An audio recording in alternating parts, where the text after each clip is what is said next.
حضرت عبداللہ ابن سلام رضی اللہ تعالیٰ عنہ فرماتے ہیں کہ میں یہودیوں کا بہت بڑا عالم تھا. ملنگ شلنگ بندے مطمئن کرنے آسان ہوتے ہیں، عالم فاضل پڑھے لکھے بندے کو کسی بندے کا مطمئن کرنا، متاثر کرنا بڑا مشکل ہوتا ہے. آپ فرماتے ہیں میں نبی کریم علیہ السلام کی بارگاہ میں پہلے دن گیا میں بحث کے ارادے سے، مناظرے کے ارادے سے، چونکہ یہودیوں کا عالم تھا. حضور اونٹنی پر تشریف فرما تھے. او یارو، محنت کر کے جو میک اپ کر کے چہرہ بنایا جاتا ہے اس کے اندر حسن تو کئی دفعہ ہوتا ہے پر جاذبیت نہیں ہوتی. لیکن جس بابے نے کبھی میک اپ نہ کیا ہو لیکن وضو ذرا طریقے سے کرے روز، تو رنگ گورا نہ بھی ہو تو لوگ کئی دفعہ یہ نہیں کہتے رنگ گورا ہے، بلکہ لوگ کہتے ہیں چہرہ نورانی ہے. اب میں اس پر میں کچھ کلام کر سکتا ہوں کہ گورے اور نورانی چہرے میں بھی فرق ہوتا ہے. کچھ چہرے گورے ہوتے ہیں پر نورانی نہیں ہوتے، کچھ گورے نہیں ہوتے پر نورانی بڑے ہوتے، یہ الگ عنوان ہے. تو حضرت عبداللہ ابن سلام رضی اللہ تعالیٰ عنہ فرمانے لگے جب میں گیا تو حضور اونٹنی پر تشریف فرما تھے. کہتے ہیں سادہ وضو، اور میں دیکھ رہا تھا کہ داڑھی مبارک میں کنگھی بھی نہیں ہوئی تھی. سرکار نے سر پہ سادہ سا امامہ باندھا تھا. حضور اونٹنی پر بیٹھے تھے اور جس اونٹنی پر تشریف فرما تھے اس پہ کجاوا بھی کوئی نہیں تھا. لیکن کہتے دو جملے حضور کی زبان سے نکلے، دو جملے، اور میں ان جملوں کا قیدی ہو گیا. میرے محبوب نے فرمایا جو چاہتا ہے کہ اس کی عمر بھی زیادہ ہو، رزق میں بھی برکت ہو. آپ بھی چاہتے ہیں نا عمر بھی زیادہ ہو، رزق میں بھی برکت ہو، تو حضور فرمانے لگے اس کے لیے کرنے کا کام یہ ہے کہ اگر وہ چاہتا ہے عمر زیادہ ہو، رزق میں برکت ہو، تو اپنے رشتہ داروں کے ساتھ اچھا سلوک کرے. یہ حدیث اگرچہ اپنے انہی الفاظ کے ساتھ مشکات میں موجود ہے، لیکن وہاں حضرت عبداللہ ابن سلام رضی اللہ تعالیٰ عنہ کہتے ہیں کہ وہ کیا مٹھاس تھی لفظوں میں، جملے تھوڑے تھے، بات میں گہرائی بہت زیادہ تھی. میں آیا تھا بحث کرنے پر میں آگے بڑھا، حضور کا دست مبارک تھاما اور میں نے عرض کی یا رسول اللہ مجھے کلمہ پڑھا دے، میں مسلمان ہونا چاہتا ہوں. ہمارے ہاں لوگ سمجھتے ہیں کہ بہت زیادہ فلسفہ بیان کرنے والا شاید کوئی بڑا پڑھا لکھا بندہ ہوتا ہے. یہ جی نفسیات کا بڑا ماہر ہے جی، اس نے کئی ماسٹر کیے ہوئے ہیں، ایم فل کی ہے، پی ایچ ڈی کی. او خدا کے بندے، نفسیات کا ماہر وہ ہوتا ہے جو سامنے والے کی عقل کے مطابق بات کرنا جانتا ہے. اور اگر تم کہے جی میری بات ہی بڑی مشکل ہے میں کس کو سمجھاؤں، تو آپ یہ پڑھے لکھے نہیں ہیں، آپ ابھی سمجھدار نہیں ہوئے. کلم الناس علی قدر عقولہم. اگر آپ پڑھے لکھے ہوتے تو لوگ آپ کی بات سمجھتے. میرے رسول کریم نے کبھی کوئی مشکل بات نہیں کی، کبھی کوئی فلسفہ نہیں بیان کیا، بلکہ تیری نگاہ ناز سے دونوں ہی مراد پا گئے. عقل غیاب جستجو، عشق حضور و اضطراب. اقبال کہتے ہیں اگر بڑا عقل مند آدمی ہوتا تھا تو حضور کی بات اس کے دل کو بھی اچھی لگتی، اور اگر کوئی عشق و مستی والا آتا تھا نا کہ میں نے مست ہو کے آنا ہے تو وہ بھی میرے نبی کی باتوں سے مست ہو جایا کرتا تھا. دونوں تیری نگاہ ناز سے دونوں مراد پا. تو حضور کو بات کرنے کا سلیقہ بھی بڑا شاندار آتا تھا. حضرت عائشہ صدیقہ رضی اللہ تعالیٰ عنہ فرماتی ہیں کہ نبی کریم صلی اللہ علیہ وسلم جب بات کرتے تھے تو اتنی دھیمی کرتے تھے، اتنی دھیرے میں کرتے تھے. میں تو چھوٹا آدمی ہوں، کسی بڑے بندے کو نصیحت بھی نہیں کر سکتا، ورنہ میں علماء سے تو نہیں لیکن جو طالب علم ہیں جن کا خیال ہے کہ شاید اور میرے پاس کچھ سیکھنے آئے ہوئے ہیں مدرسے کے، تو میں ان سے کہتا ہوں کہ وہ کیا خطابت ہوئی جس میں سامنے والے کو سمجھ ہی نہیں آئی آپ نے کیا کہا ہے. آپ اتنے جوش میں چلے گئے، کہتا جی وہ میرا عشق بڑا جوان تھا. تو میں نے کہا آپ کا عشق زیادہ جوان تھا، پھر رسول پاک کی سنت سے ہی آگے نکل گیا ہے. اب ٹھہر ٹھہر کے بات کریں. آپ کی بات اگر سامنے والے کی سمجھ میں نہ آئی تو اس کا معنی کیا ہوا. اسی طرح سے ہماری نعت خوانی کا ماحول ہوتا ہے، 6 بندے نعت پڑھ رہے ہوتے ہیں، ایک اسپیکر ادھر ہوتا ہے ایک ادھر ہوتا ہے، کوئی سمجھ نہیں آتی ہے کیا کہہ رہے ہیں. اور پھر اس کے ساتھ ساتھ وہ یہ بھی مطالبہ کر رہے ہوتے ہیں کہ ہاتھ بھی کھڑے کرو جنو جنو عشق کے. میں کہ انج نہیں کہی دا، ویسے تو کہہ چلو پڑھ لیں، ورنہ اگر آپ ایسے ہی استاد بائی پاس والے بیچارے کو تو ہارٹ اٹیک ہو جائے گا ہاتھ کھڑا کرے گا، تو ہے تو وہ بھی عاشق رسول ہی نا. لیکن یہ قسمیں نہ ڈالیں، یہ کوئی طریقہ ہی نہیں ہے، نہ کہیں دین اس کی اجازت دیتا ہے. ہم نے تو یہ سنا ہے کہ صحابہ کہتے ہیں جب اللہ کے حبیب گفتگو کرتے تھے تو ہم یوں بیٹھتے تھے کہ ہمارے سروں پہ پرندے بیٹھے ہوئے، تو حرکت بھی نہیں کرتے تھے. تو بہرحال جو بات عرض کرنی ہے اس پر غور کریں. جناب عائشہ صدیقہ کہتی ہیں ٹھہر ٹھہر کے بات کرتے آہستہ، اور یہ لفظ آپ کو یاد رکھنا ہے. سیدہ عائشہ صدیقہ کہتی ہیں جب حضور گفتگو کرتے تھے نا تو اگر ہم نبی پاک کے الفاظ کو گننا چاہتے تھے تو گن بھی سکتے تھے، گننا چاہتے تو گن بھی. ایک تو آپ کی جو سادگی ہوگی وہ اصل ہوگی، ملمہ سازی سے نکلے. پہلے ہماری شادیوں پہ دلہا اور دلہن جاتے تھے بیوٹی پارلر، اب سارا خاندان جاتا ہے. اس میں حسن نہیں ہوتا، اس میں بے وقت ہو جاتا ہے آدمی. آپ کو جو رب کریم نے بنایا ہے اس سے زیادہ شاندار آپ کو کوئی بنا سکتا ہے؟ الذی خلقک فسواک فعدلک فی ای صورت ما شاء رکبک، اللہ فرماتے ہیں جو میں نے تیرا چہرہ بنایا ہے نا یہ میری چاہت ہے، میں نے جیسا چاہا ہے تجھے بنایا ہے، تو مجھے تجھے وہ چہرہ پسند کیوں نہیں جو میرے رب نے بنایا ہے؟ یہ چاہت ہے الذی خلقک کا جس نے تمہیں پیدا کیا، فسواک فعدلک، پھر ہموار کیا، پھر برابر کیا، اور فی ای صورت ما شاء رکبک، پھر جس صورت میں اس نے چاہا تجھے ترکیب کیا۔ تو پہلی بات، اور دوسری بات گفتگو کریں تو ذرا تھوڑا سا نا موقع دے کسی اور، کچھ لوگ ایسے ہوتے ہیں جن کے پاس آپ بیٹھے ہیں تو بس وہی بولیں گے، آپ نہیں بول سکتے، اب وہی بات کریں، گفتگو کریں، معنی خیز کریں، اتنی باتیں نہ کریں کہ پھر آپ رہ جائیں، کم بات کریں، اور جتنی کریں وہ وزنی کریں تاکہ آپ کی بات کا ایک خاص حجم ہو، ایک وقار ہو۔ اللہ کے محبوب بات کرتے تو اس بات کے اندر وزن ہوتا، وقار ہوتا۔ ہمارے اصحاب رحمۃ اللہ علیہ ہمیں اکثر حکم دیتے تھے تقریر تھوڑی کرنا، نعت کے 2-3 شعر پڑھنا، تو میں نے ایک دن عرض کی حضور کیوں؟ فرمانے لگے اللہ رسول کی بات کو بے وقت نہ کر دینا کہ لوگ سننا نہ چاہیں اور تم جبرن سناؤ، فرمایا رنگ اس طرح کا ہونا چاہیے کہ لوگوں میں دلچسپی ابھی ہو اور بات ختم ہو جائے، اس کو بے وقت کر دینا ہے کہ زبردستی آپ تو اچھی گفتگو کریں، معنی خیز سنیں۔ ایک حدیث پاک حضرت ابو بردہ رضی اللہ تعالیٰ ایک صحابی ہیں، البدایہ والنہایہ میں روایت آپ کو ملے گی، وہ کہتا ہے میرا اپنی بیوی سے اختلاف ہو گیا۔ بیوی سے جب بندہ راضی ہوتا ہے تو بڑا ہی راضی ہوتا ہے، پھر وہ کہتا ہے کہ جیسی میری ہے ویسی کسی کی بھی نہیں، اور جب ہوتا ہے نا ناراض تو پھر وہ منگنی سے کہانی شروع کرتا ہے کہ جب میری منگنی ہوئی تھی تو تیرے چاچے نے مجھے گھورا تھا، اور پھر وہ دن جب رکھے تھے اس دن جو کام ہوا تھا اس کا بھی ذکر، اب اختلاف جو ہو گیا، اور جب آپ کسی سے ناراض ہوتے ہیں پھر اس کی خامیاں ساری سامنے آ جاتی ہیں، پھر وہ کہتا ہے شادی والے دن تیرے ابے نے صحیح سلوک نہیں کیا، یہ جو مجھے کپڑے دیے تھے جو کو پہننے والے تو نہیں نا، تو میری اماں، اب اختلاف ہو گیا۔ اب ہم کیا کرتے ہیں، جو قریب والے لوگ ہوتے ہیں وہ اس پر تھوڑا تیل اور ڈالتے ہیں، وہ کہتے ہیں نہیں تینوں تو پتہ ہی نہیں، جی تین بڑیاں گلاں دا پتہ ہی نہیں، تو تے شادی تو 15 دن بعد سعودی عرب ٹر گیا، ساڑھے کو سن کہانیاں ہم تمہیں بتاتے ہیں تاکہ تباہی اور اترے۔ اس طرح نہ کریں، آپ ایک آدھ بات کہہ کے چلے جاتے ہیں، ان بیچاروں نے اکٹھے رہنا ہوتا ہے، ان کی زندگی دوزخ بنی رہتی ہے، ان کو قریب کریں۔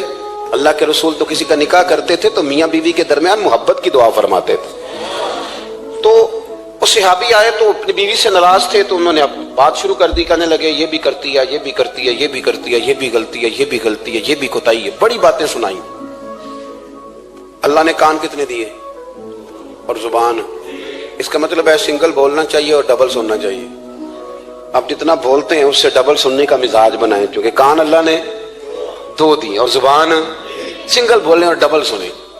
حضور سنتے رہے، بلکہ حضرت ابو بردہ رضی اللہ تعالیٰ عنہ کہتے ہیں میرے محبوب نے نا تقیہ منگا لیا، ایک لگا لی۔ کئی لوگ کہتے ہیں نا جی ڈاکٹر نے میری بات تو پوری سنی کوئی نہیں، تو جب تک پوری سنی نہ جائے بعض بندوں کو تسلی نہیں ہوتی، پورا وقت دیا۔ وہ کہتے ہیں جتنا میرے اندر غبار تھا سارا میں نے نکالا اور میں نے ثابت کر دیا کہ میری بیوی میں یہ بھی کمزوری ہے، یہ بھی کمزوری ہے، یہ بھی کمزوری ہے۔ کہتے ہیں جب میں تھک گیا نا باتیں کر کر کے اور باتیں ختم ہو گئی تو حضور ہلکا سا مسکرائے، پھر پہلی نظر ہی لوٹ لے ماہی تیرے ہار شنگاراں۔ کہتے ہیں حضور ہلکا سا مسکرائے زیر لب اور فرمانے لگے کہ تیری بات ختم ہو گئی ہے تو ایک میں بھی کر لوں؟ تو نبی کریم صلی اللہ تعالی علیہ وسلم فرمانے لگے صرف ایک بات کا جواب دے، صرف ایک، تیرے آگے ہیں یوں دبے لچے فصحا عرب کے بڑے بڑے، کوئی جانے منہ میں زبان نہیں بلکہ جسم میں جان نہیں۔ حضور فرمانے لگے یہ بتا کہ تیری بیوی میں ساریاں خامیاں ہی ہیں کہ کوئی خوبی بھی ہے؟ بھائی اتنا جواب دے دے، زیادہ لمبی چوڑی بات نہیں، تیری بیوی میں ساریاں خامیاں ہیں۔ اللہ جو بندے بناتا ہے نا تو ایسا کوئی بندہ رب کریم نے نہیں بنایا جس کے اندر اللہ نے کوئی خوبی نہ رکھی ہو۔ یہ الگ بات ہے کہ ہماری اپنی اینک پر مٹی پڑی ہوتی ہے اور ہم سامنے والے کا چہرہ صاف کرتے رہتے ہیں، اپنی اینک نہیں صاف کرتے۔ تو حضرت ابو بردہ رضی اللہ تعالیٰ عنہ فرماتے ہیں جب سرکار نے اس شخص سے یہ بات کہی نا کہ کوئی خوبی بھی ہے تیری بیوی میں، تو کہتے ہیں وہ شخص کہتا ہے میری نا بالکل ایک جملے نے سوچ ہی بدل دی ساری، یوں سمجھ لے کہ میں اس روڈ پہ چل رہا تھا، میرے نبی پاک نے مجھے اس والے رستے پہ ڈال دیا، بالکل ساری سوچ، یعنی ایک ہی جملہ لیکن ہر چیز بدل دی سرکار نے۔ حضور فرمانے لگے کوئی خوبی بھی ہے؟ کہتے میں تھوڑی دیر چپ رہا، عرض کی یا رسول اللہ صلی اللہ علیہ وسلم آپ حکم کریں۔ تو حضور فرمانے لگے اپنی بیوی سے کبھی بوس نہ رکھو، اگر تمہیں اس کی خامیاں نظر آئیں تو اس بات پر توجہ کرو جو اس کے اندر خوبی ہو۔ کہتے ہیں میں نے اٹھ کے عرض کی یا رسول اللہ میری بیوی پردے کی بڑی پابند ہے، میری خوابگاہ میں کوئی دوسرا شخص کبھی پیر بھی نہیں رکھ سکتا، تو فرمایا جا پھر گھر جا کے بس آج جو سب سے اعلیٰ خوبی تھی وہ تو اللہ نے تیری بیوی کو عطا کی ہوئی ہے، گھر بسا۔ تو ایک تو سرکار کی ظاہری جو اللہ نے آپ کو حسن و جمال دیا تھا وہ بے مثل تھا، گفتگو کا جو ڈھاب اور سلیقہ دیا تھا وہ بے مثل اور بے مثال تھا، اور پھر جو حضور کی ادائیں تھی نا، کانا خلقہ القرآن۔ حضرت عائشہ صدیقہ کہتی ہیں میرے محبوب کے اخلاق دیکھنے ہو تو قرآن پڑھو، جن اخلاق کا قرآن درس دیتا ہے وہ عملی طور پر سارے مدینے والے محبوب میں پائے جاتے تھے۔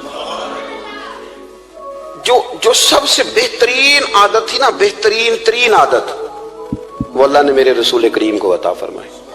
ہمارا نا اب ایک مزاج بن گیا ہے، ہمارے بعض لوگ بڑے فخر سے بتاتے ہیں کہ جی مسواک سنت ہے، اب تو سائنس بھی مان گئی ہے کہ مسواک کریں گے تو آپ کے وجود کے اندر جو منہ میں فالتو مادے ہوں گے جراثیم وہ مر جائیں گے، اب سائنس بھی مان گئی ہے۔ مجھے کبھی کبھی اس لفظ سے بڑی تکلیف ہوتی ہے، میں کہتا ہوں کہ سائنس اگر نہ مانے تو ہمیں کوئی اس پہ فرق پڑتا ہے؟ نہ مانے سائنس، ہمیں کیا لینا دینا سائنس سے؟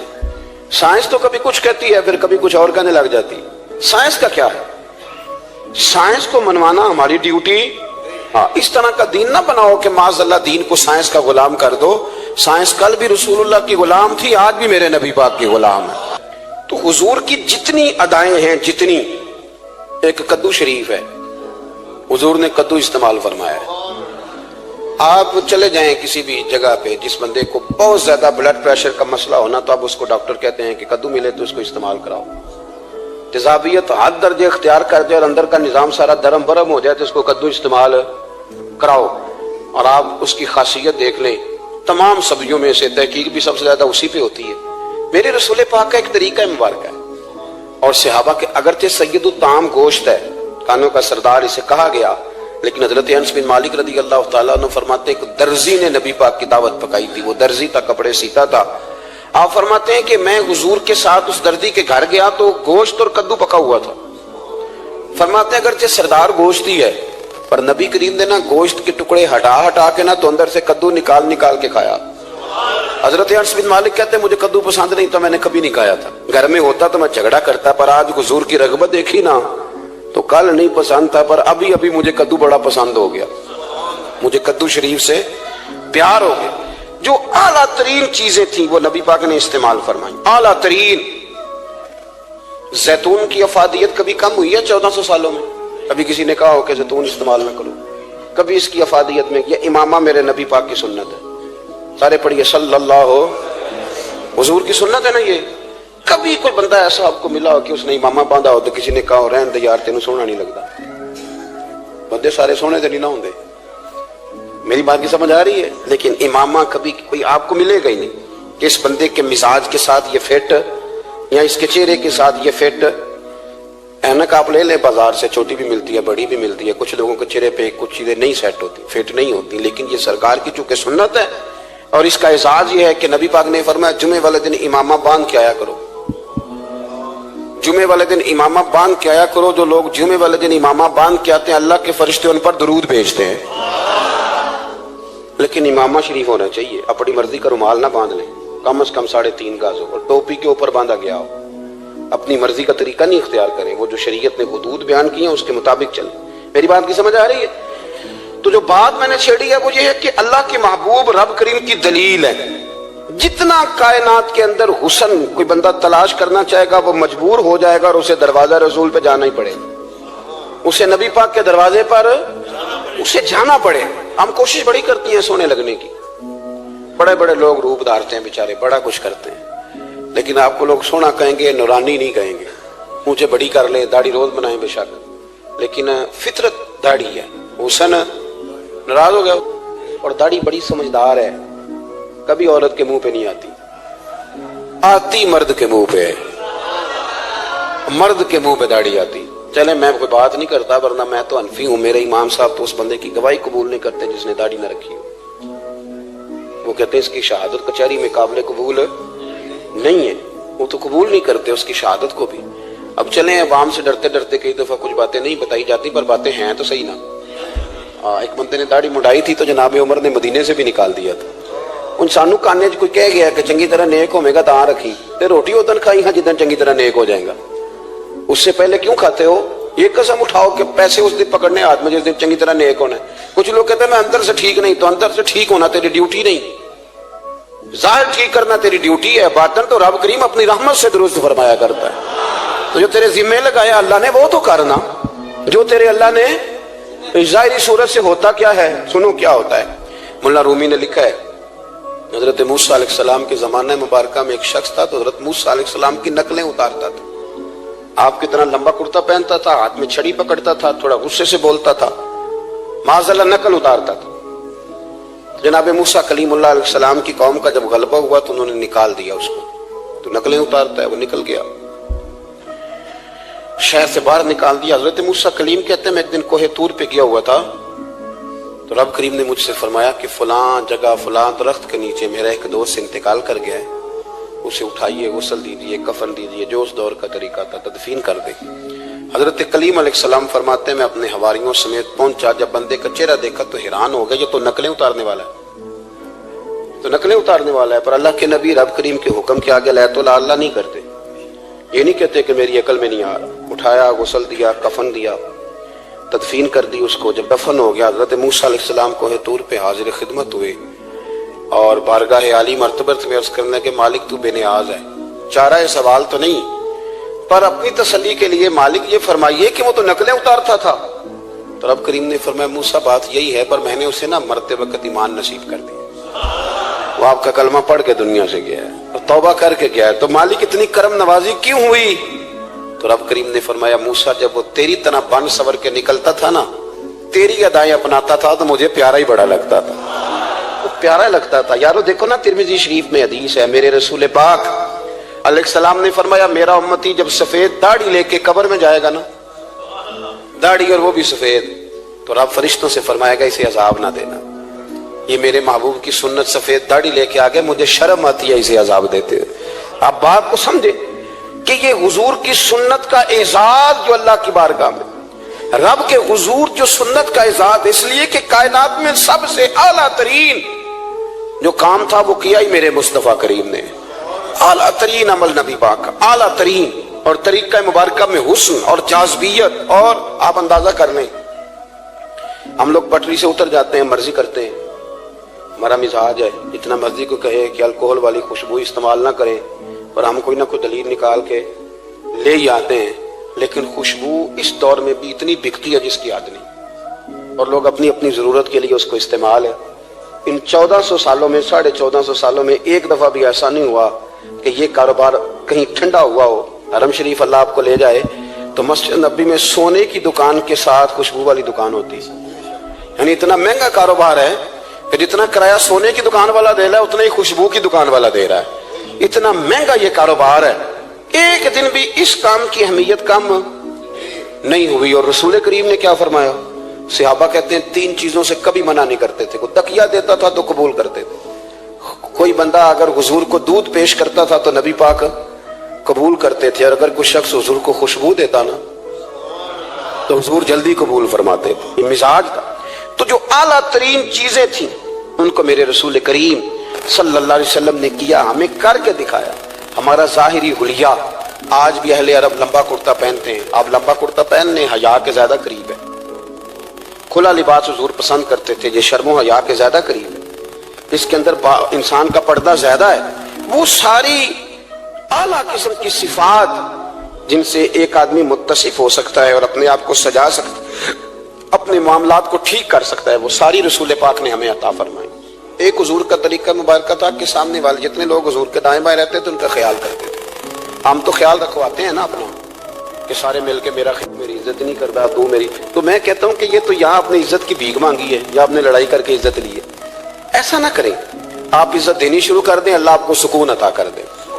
آپ احساس کریں دوسروں کا. حضور نہ شدت کے ساتھ, یہ اعلیٰ سنت ہے میرے نبی پاک کی صلی اللہ ہو, سارے پڑھیے درود شریف صلی اللہ ہو, یہ اعلیٰ سنت ہے. آپ دیکھیں نا بخاری مسلم میں موجود ہے, حضور فرماتے ہیں میرا دل چاہتا ہے میں لمبی نماز پڑھاؤں, لمبی نماز پڑھاؤں, دل میرا چاہتا ہے. لیکن فرمایا جب میں دیکھتا ہوں نا کہ پیچھے بچے بھی کھڑے ہیں, بوڑھے بھی کھڑے ہیں, بیمار بھی کھڑے ہیں, تو گویا حضور فرمانے لگے میں بندوں کا احساس کر کے رب کی نماز چھوٹی کر دیتا ہوں. میں مختصر پڑھاتا ہوں. اور مسند امام احمد بن حنبل میں حدیث کے لفظ ہیں کہ اگر کوئی نبی پاک کا انتظار کر رہا ہوتا تھا تو نماز مختصر پڑھتے تھے اور اس کو فارغ کر کے بھی لمبی نماز پڑھتے. ایسا نہیں کہ اب آئے ہیں 4-5 لوگ تو ان کو پتہ چل جائے کہ حضرت جی بڑی تگڑی نماز پڑھتے ہیں, بڑے صوفی صافی آدمی, یہ نہیں, بلکہ نماز ہے. بلکہ مسند امام احمد بن حنبل میں تو وہ خوبصورت حدیث موجود ہے. سیدنا بلال حبشی رضی اللہ تعالیٰ عنہ فرماتے ہیں کہ میں نے عصر کی نماز کے لیے اقامت پڑھ دی تھی, حضور مصلی امامت پر تشریف لے گئے, ایک یہودی کا غلام آیا اور اس نے آ کے عرض کی یا رسول اللہ میں بڑی مشکل میں ہوں, اگر آپ چلیں تو میرا مسئلہ حل ہو سکتا ہے, میرا مسئلہ حل ہو جائے گا. تو حضور کے احساس کی شدت کا یہ حال تھا کہ نبی کریم نے نمازیوں سے فرمایا تم بیٹھ جاؤ, میں پہلے اس کا کام کر کے آتا ہوں. خدا کے بندے تو ہیں ہزاروں, بنو میں پھرتے ہیں مارے مارے, میں اس کا بندہ بنوں گا جس کو خدا کے بندوں سے پیار. احساس کی شدت یہ حضور کی سنت ہے, اور بہت زیادہ خیال رکھنا دوسرے کا, یہ میرے نبی پاک کا طریقہ ہے. دوسروں کو سوچنا, دوسروں کے لیے بات کرنا, دوسروں کے لیے دعائیں کرنا, ان کے احساسات کا خیال رکھنا. سیدہ طیبہ طاہرہ حضرت عائشہ صدیقہ رضی اللہ تعالیٰ عنہ فرماتے ایک دن سرکار مجھ سے فرمانے لگے عائشہ جب تم مجھ سے ناراض ہوتی ہو تب بھی مجھے پتہ چل جاتا ہے, جب راضی ہوتی ہو تب بھی پتہ چل جاتا ہے. یہ ہمارا یہ مزاج نہیں ہوتا گھر کے اندر. گھر کے اندر بھی نواب صاحب نے یعنی گھر جا کے کہانیاں سناتے ہیں کہ تم پتہ میں کڈا اوکھا ہوں, کمائی کیڈی مشکل ہے, پیچھے پیچھے ہٹ جاؤ سارے, میں فتح کر کے ہوں, ابھی کیٹو سر کر کے آیا ہوں. ایک بچہ پانی لے کھڑا ہو جائے, دوسرا دودھ کا گلاس لائے, بیگم صاحبہ فٹافٹ آئیے, ایسے نہیں کریں. میرے رسول پاک علیہ السلام کی پیاری زوجہ کہتی حضور کھا رہا ہے, کھانا مانگا. میں نے اس کی حضور میرے سر میں درد ہے. تو پڑھو نا ابن اسحاق کو. محبوب فرمانے لگے لا میں تجھے آٹا گوندھ دیتا ہوں, تو مجھے روٹی پکا دے. یہ بھی سنت ہے نبی پاک کی. ہوں چپ کر گئے ہو, یہ بھی حضور کی سنت ہے, یہ بھی سرکار کا طریقہ ہے. کبھی کبھی گھر میں جھاڑو دینا یہ بھی نبی پاک کا. حضور کام میں ہاتھ بٹاتے تھے نا ازواج کا, یہ والی سنت کس دن ادا کر دی. ایک دن میں نے جمعے میں یہ بات کی تو ایک بچہ مجھے کہنے لگا حضرت صاحب یہ سنت ادا تے کر لیجیے پر ساڈے ابے نوں بھی تے سمجھاؤ نا. ہنسنا نہیں جی مسجد میں اونچا. کہنے لگے وہ بیگم صاحبہ ایک دن بیمار تھیں اور سخت بیمار تھی, تو میں نے چائے کا کپ بنا دیا, حالانکہ بیچاری مجھے روز بنا کے دیتی ہے, تو میں نے بنا دیا تو ابا جی کہنے پتر رائے دی آتا نہ خراب کر لیں. تو اب آپ تو سنت کچھ اور بیان کر رہے ہیں. میں کہ تسی شروع کرو نا تاکہ تواڈے بچے تے نہ یہ سوال کرن یہ راج تسی کر رہے ہو. تو اس میں بھی کوئی حکمت ہوگی. بزرگ اگر کو بات کرتے ہیں تو وہ بھی کوئی اتنی بری نہیں ہوتی, اس کے اندر بھی کوئی نہ کوئی حکمت ہوتی ہے. لیکن اپنے گھروں کے ماحول میں خوبصورتی لائیں. یہ سٹیٹس نہیں اہل اسلام کا. بات سمیٹنے کی طرف آ رہا ہوں.